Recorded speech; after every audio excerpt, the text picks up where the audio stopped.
Hi everybody, it's CJ Miller. I'm in Shreveport, Louisiana, across the Red River from beautiful Bossier City, Louisiana. And check this out. This is where the new state building is going to be.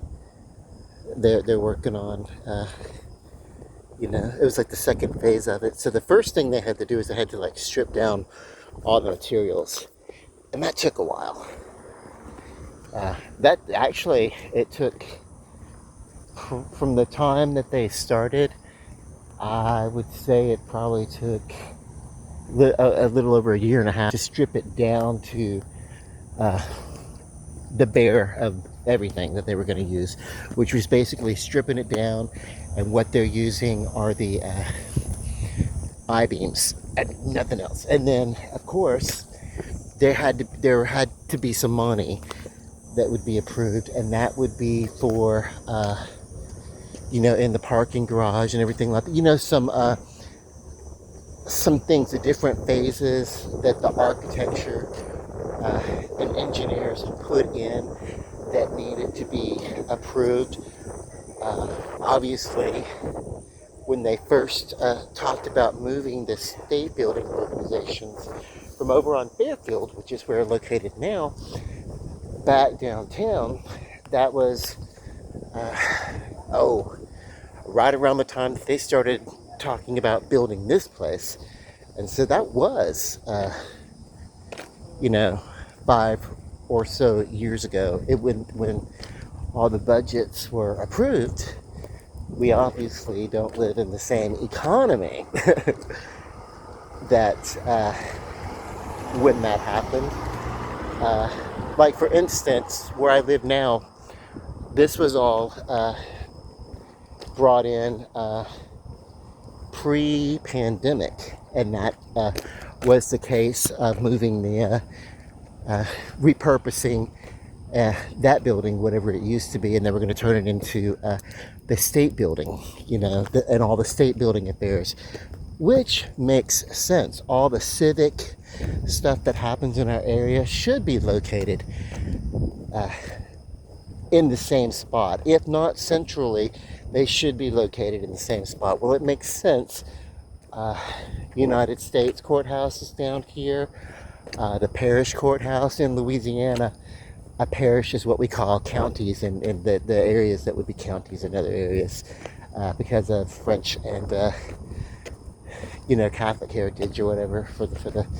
I'm not Catholic, but yeah, there's a lot of that influence. So parish. But anyway,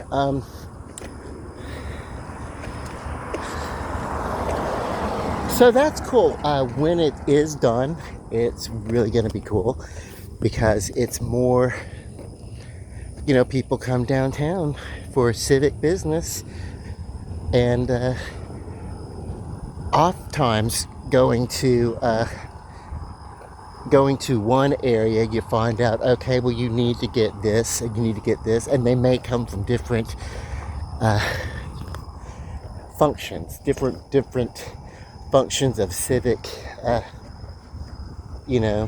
bureaucracy or whatever, and it makes sense to be within shouting distance of one department to another, like if you have,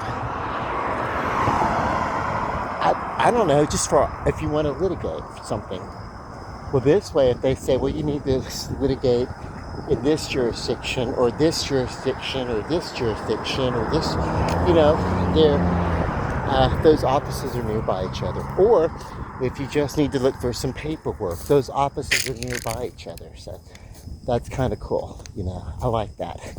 Whatever kind of state business or U.S. business or parish business or, local business or even, I just think that's cool for the convenience of it.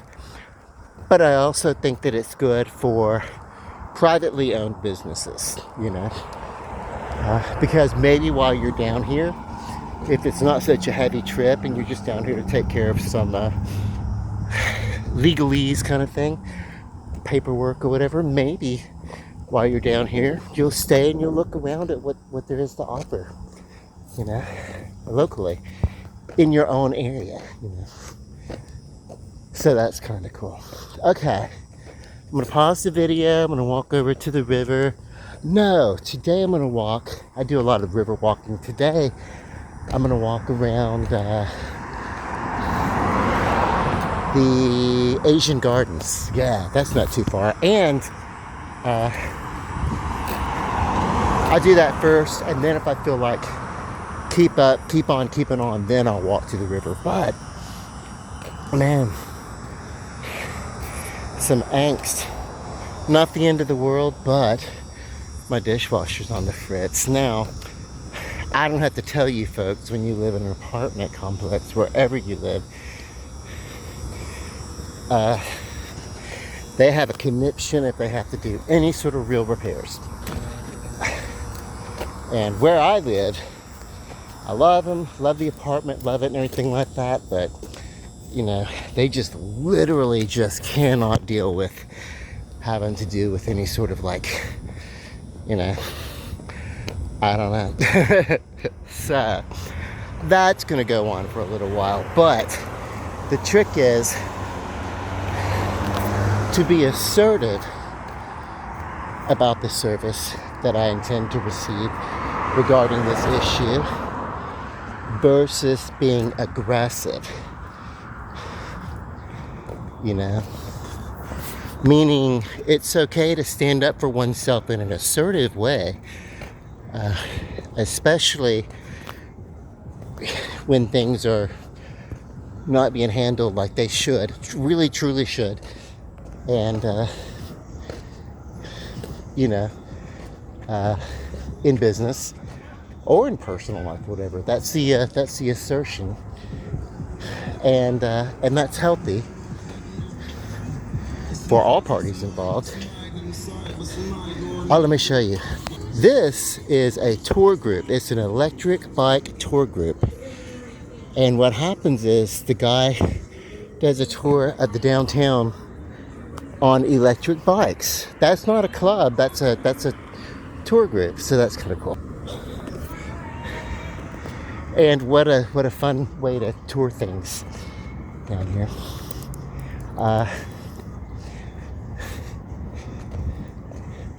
I forget his name. My friend Rusty, when he lived here, he knew everybody. He was like, he could walk up to everybody and be like, hello, hey, and they knew him and he knew them or whatever. So I'm a little bit more low-key than that, but yeah. Okay, so assertion is standing up for oneself in a non-abusive manner, in a manner that's not abusive, it's not hostile, it's not anything untoward the person to which you are having to assert yourself with. You know, a lot of these things, a lot of these little, you know, they come down to basically, you know, contractual responsibility. And it really, really helps just to, you know, read the contracts, you know. And, you know, that is where what is the disability that I have has an access, which is the access of it is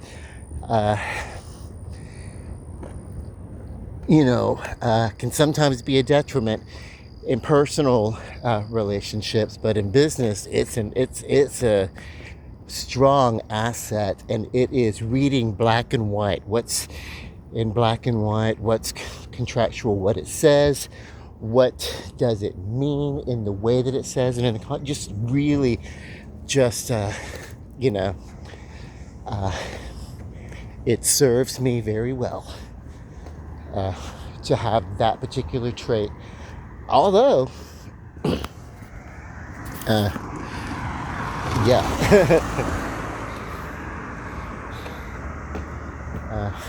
You know, and that comes, honestly, not so much from the disability, but being like a, you know, a little child who didn't always feel like life was fair. I think part of this, looking into the rules, strictly the rules. It's a way that I can I can assume that things are going to be fair. I have no doubt there is a psychological backing for that, whatever. There's also a time for it. And in a residential contract or, real estate contract, definitely, word by word, clause by clause, you really want to know what you're getting into. Because otherwise, management companies are the middlemen. They're not the owners. They are the middle. And they will do anything to make their budget look good. The better they make the business, the less spending, and the more it looks like the business is making, the better it looks for them when they're doing, the management that they're doing and everything. So if they can hold off, and that's where we get into some issues. So the whole idea is, for me, I'm going to have to not take any of those thoughts or ideas when I go to talk to my management, but to simply talk to them about, this is an issue that has occurred periodically since I've been in this apartment. Sometimes it works, sometimes it really doesn't, and then maybe it'll start working again, sometime later or whatever. But the previous managements have always said they're going to do something to replace or fix the dishwasher, and that never comes into fruition because management companies or management employees always seem to change before anything gets done. So, people, I thought they were talking to me. So anyway, and then so what happens is, oh wait, I was supposed to go the other way. You know what?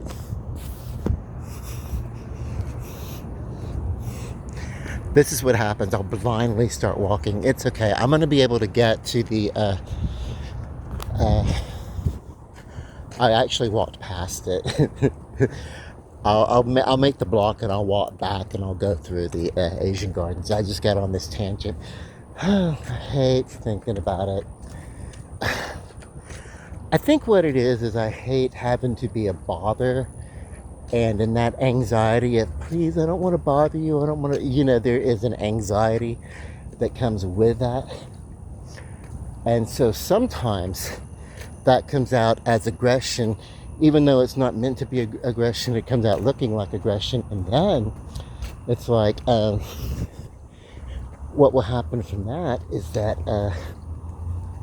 the other party might respond to me as if I came to them in an aggressive manner, and so it's a whole miscommunication of things, So, and the truth is, that old saying, you catch more flies with honey than with vinegar, and that's not always true. That's not always true. But I know that I'm not going to force any action any faster by being, by allowing frustrations to come through, in an undue way. So, but yeah, hang on. So yeah, what I'm gonna do is come up here, circle back around, because I, took a lap too far and walked. I'm actually glad though. I like this park. Yeah, I didn't get to show it to you. You've seen it before. It's the stage in Shreveport Common Park, which is on the west end of downtown, where I normally will walk over to the river, which is on the east side of downtown. I was talking to a friend of mine just today, as a matter of fact, no, or the other day, whatever, we were, whatever, and it was kind of like, off the top of my head, which side is west, which side is east, and I think they were like, which, you know, which way did we want to go in, I'm not going to go through the park, okay, over here, but which side of the interstate did we want to go? On I-20, did we want to go I-20 east or I-20 west or whatever? And I was like, I don't, you know, I just kind of like, check out the, you know, the lay of the land. I think when we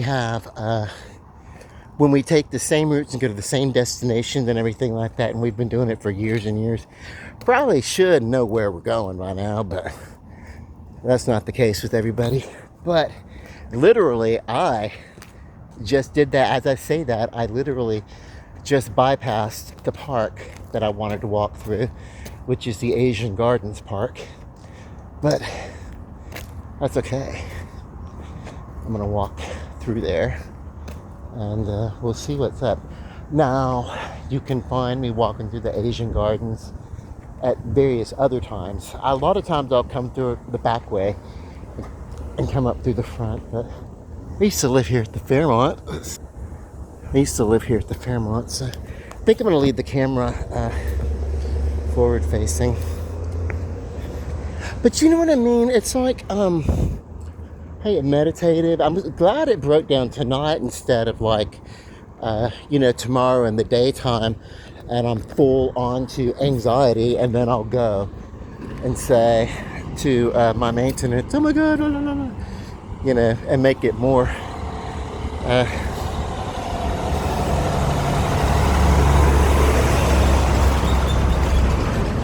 more of a headache than it need be. Let's see. They're doing some work right here. This is a Jewish temple, and they're doing some work. It's been abandoned for decades, as far as like residentially, and yeah, that's kind of cool. You know, I would be interested to see what happens when it's done, when they're finished with it or whatever. I don't know if they'll open it to a tour of the public or whatever it is, but it has stood there forever and in need of attention. A catty corner from that is the oh my God, it's a Shriners, a temple of the Shriners. No, a Masonic temple. Shriners are part of the Masons. They're kind of attached to it and everything like that, but it's the Scottish Rite Temple, which is a branch off of all that. So that's interesting. Okay, this cool. This dog, Dalmatian, been here since before I've been back downtown. I was downtown for a few years, moved away, kind of circled the city, the state, some of the country, whatever. And then I came back downtown, and like, wow, there's some cool stuff. So, I mean, there always has been cool stuff, but yeah, I got, you know. And then because I live here, and I have been living down here constantly for several years now, some really awesome things will happen. But I need to come back across the street. I just wanted to get a close-up look at the dog, the Dalmatian.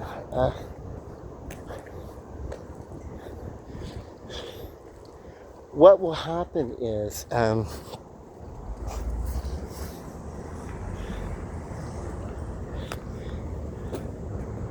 just going to come down here. This is not some place that I walk to a lot, but it's open on the other side. I almost feel like I'm trespassing. But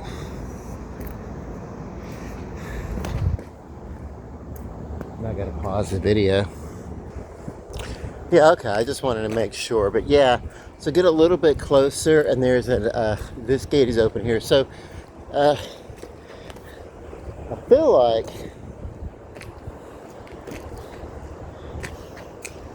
this is maybe a driveway or something, or something. Anyway, whatever. I don't even know what this is. DelinquentRecovery.com. That may actually be like an old business. I never see anything. I don't know what they do. If it's like a debt collector's office or something like that, I don't know.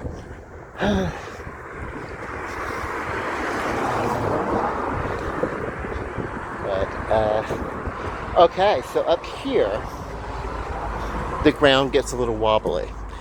If you're walking, like I walk, just know right here you kind of go up a slope and the sidewalk is like, what? We don't know. But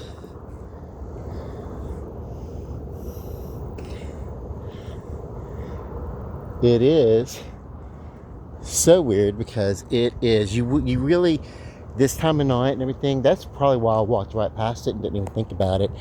We are right at the entrance to the park. Okay, so let me show you. This particular place, just walking up through here, it's almost like a Bermuda Triangle. There's an area down in New Orleans where the French Quarter splits off and becomes the Bywater, otherwise known as the Marigny. And the streets and everything, they all sort of go at a triangle. And if you don't pay attention, you'll think that you've made one corner, just one, and you're right back where you started. We had that. I came here and walked straight down there, walked right past this garden. That's where I was. Did not go here. And totally walked right past the Asian gardens, which, if I weren't ranting or talking about my dishwasher, I would have been right here at this corner, and then I would know, hey, you could walk right through here and get to it on the side, or you can come right through here and you can go down on the side there, and we'll come out this way. And it's dark. I'm going to take my glasses off, but no, I'm not. I know the glasses I'm wearing, they're shades. I should be wearing bright glasses, but I also don't want to try to see without. Okay, so if we come across anyone who's living outside, we'll just pass by and we'll kind of be quiet and let them be what they are. But check out some of these things. Little cool sculptures. We're just getting started right here. So, bear with me.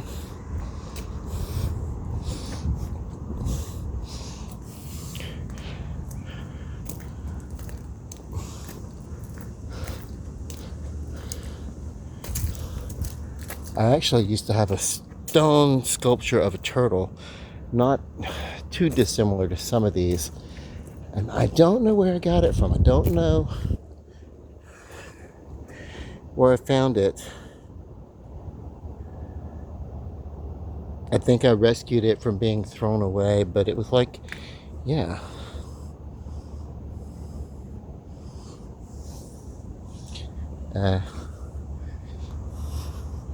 There's like little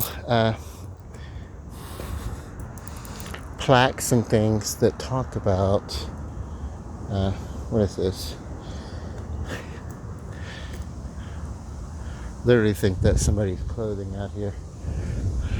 But let's get around to some other things. The pottery, there's etchings and things here.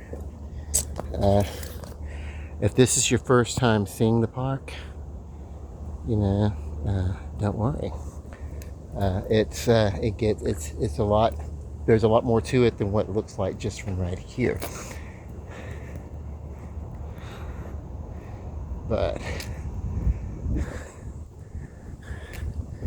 I don't know what this sculpture is, but it did inspire one of my paintings that I don't have, that I actually gave it away. I didn't sell it, I gave it away, but it was a painting that I did about, the whole idea was that nature was being replaced by,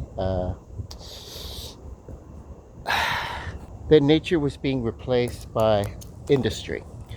And so instead of trees, we had pipes spewing chemicals, and the chemicals would take the place of the clouds and everything like that. And it was part of a study. I think I talked about that way back in my YouTube about the story of it, and it was like a 4-panel. It started up being a 3-panel painting story, but but then it went on and became a 4-panel, and then I ended up giving those away when I was moving 3 years ago to someone would be appreciative and could use some art in his apartment. He was new in the building that I was moving out of, so and whenever I move, I like to think about newness or whatever. I like where I live. I don't think I'm going to be moving for a while, unless of course they don't like fix my dishwasher. Then I'll be like, yeah, I'll move for that, but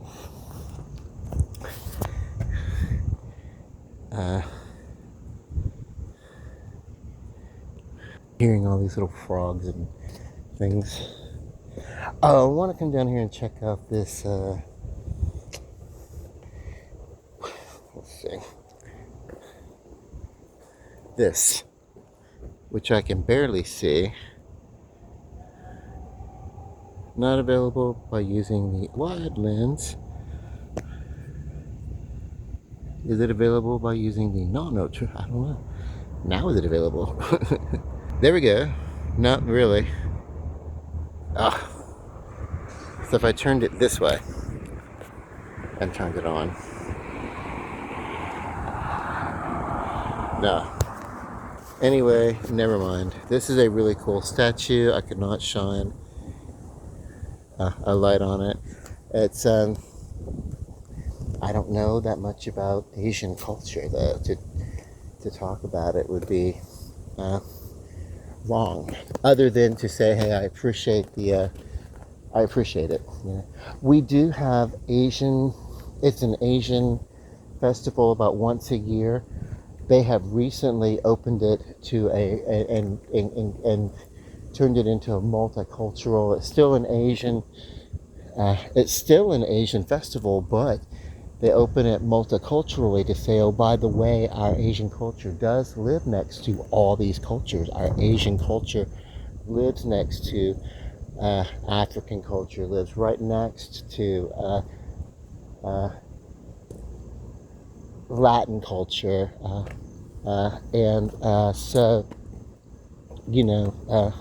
all sorts of things. Anything that is locally to the community. They've been welcomed to participate at that festival, which I love. Because it's cool. Because it's who doesn't love a good celebration? So, and I didn't go to it the last time. Some of these things, I do say this when I go to them a lot. What I want to do is I want to give a little bit of time in between the events, so that when I go back, there is a sense of newness that's been,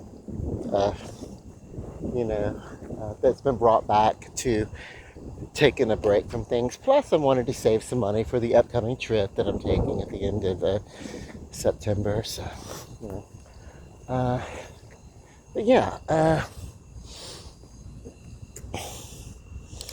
and it's a wonderful breezy day. I am not. You have a lot of times I'll come out and I'll go walking around, and then by the time I get home, I'm like stupid sweaty. This is a really cool evening for us. So much cooler than it has been, so I'm enjoying it. I'm enjoying it. To go home.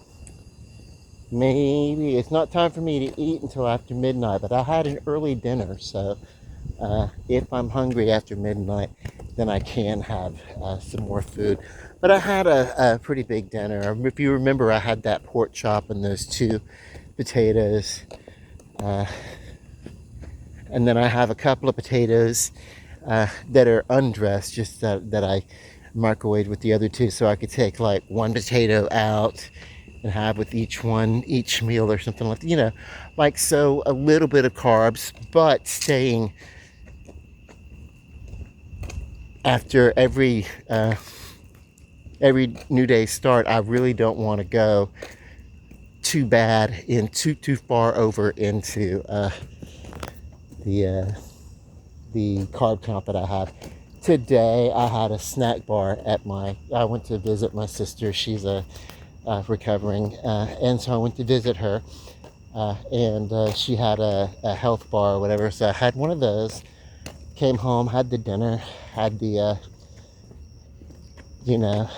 oh, and I did have like leftover pasta and chicken salad. But so today was not necessarily like a strict adherence to keto, but but in my break, in my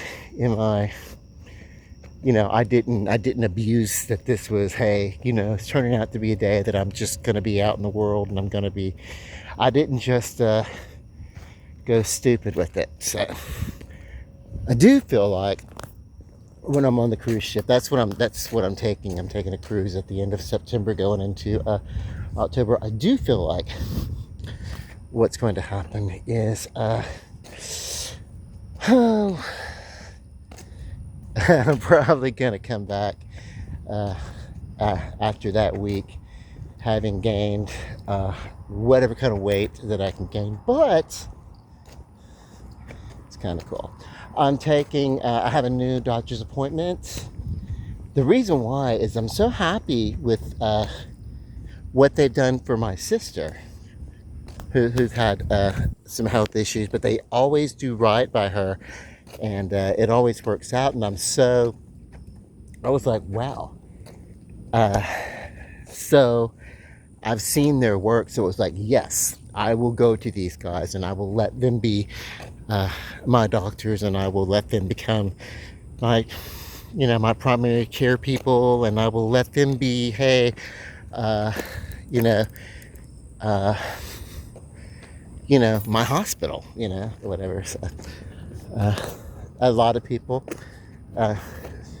will always find reason. Wherever you go, there's always going to be reason to complain about healthcare. There's always going to be this or that, strengths or weaknesses or something like that. But overall, when it comes right down to it, when I get through the inherent negativity of being someone who is needing medical care, it's a hopeful, there's always that whole, like, sometimes it comes out as being like me, just a little, the assertion comes out as aggression when the proper tools of communication are not there. So, and also if doctors are rushed or something, God forbid someone give me an opportunity to sit down and just really explain my symptoms or something like that, because I feel like I go on almost like a Jewish person. That's bad. That's almost like, hold on one second. Yeah, I'm sorry. That's culturally inappropriate. But when I see, like,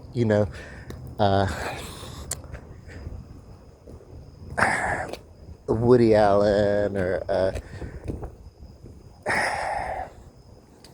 Seinfeld, just kind of the whole, like, kind of that stereotypical over-explaining neurosis kind of thing.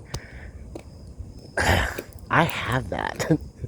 So that's what I meant. They always, Jewish people always kind of get portrayed a lot that in that kind of culture or something like that.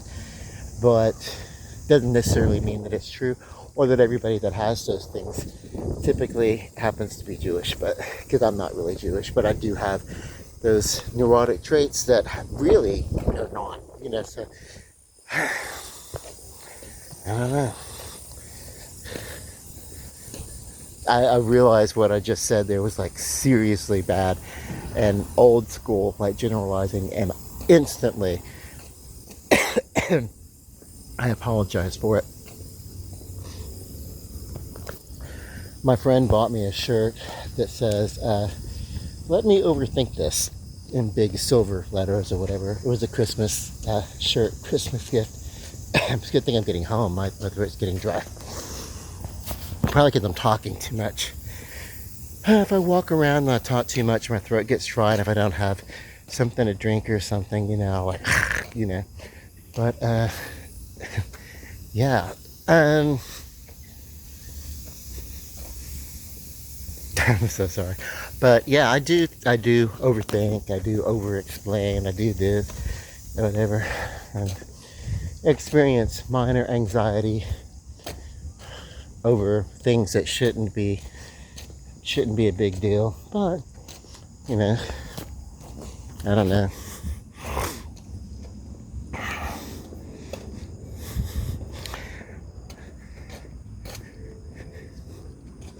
Let's see.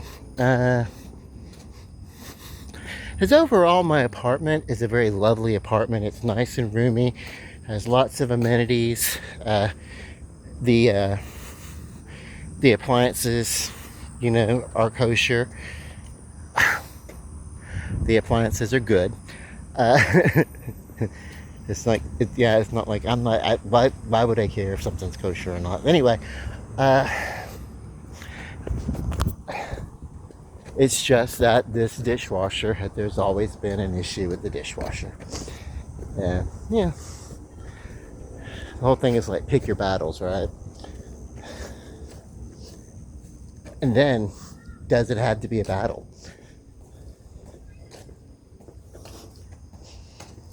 So,